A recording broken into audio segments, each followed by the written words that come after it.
Hi friends, welcome back to my channel.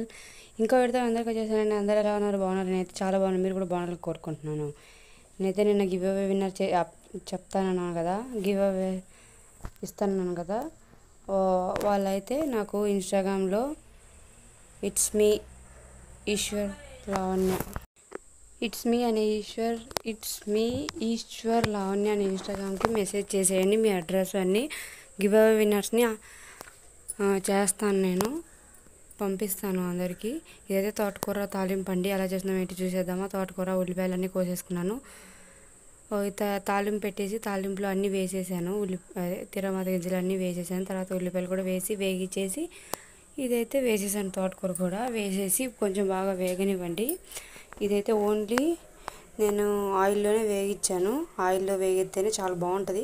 ఎసరు వేసే కొంచెం నీళ్ళు వేసైనా వేగించుకోవచ్చు, బాగుంటుంది. అయితే ఎక్కువ వేయకుండా కూర్చుని వేసుకొని వేస్తే బాగుంటుందండి. చాలా ఆరోగ్యానికి చాలా మంచిదండి. ఇది అట్లీస్ట్ వీక్లీ ట్వైస్ అన్నా తినాలి.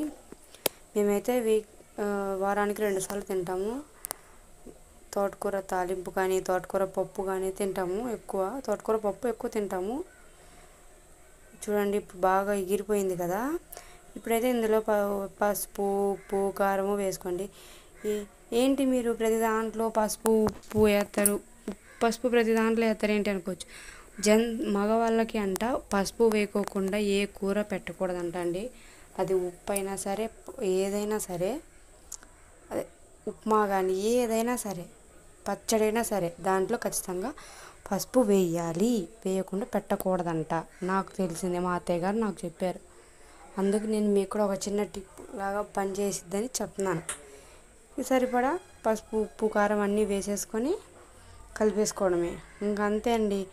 కొంచెం సేపు ఎగిరిన తర్వాత అది కొంచెం వాటికి పట్టిన తర్వాత టేస్ట్ చూసేసుకొని దించేసుకొని వేడి అన్నంలో వేసేసుకొని తినేయడమే. టేస్ట్ అయితే చాలా బాగుంటుందండి. Subscribe my channel. మళ్ళీ ఇంకో వీడియో అందరికీ చేస్తాను. Bye bye.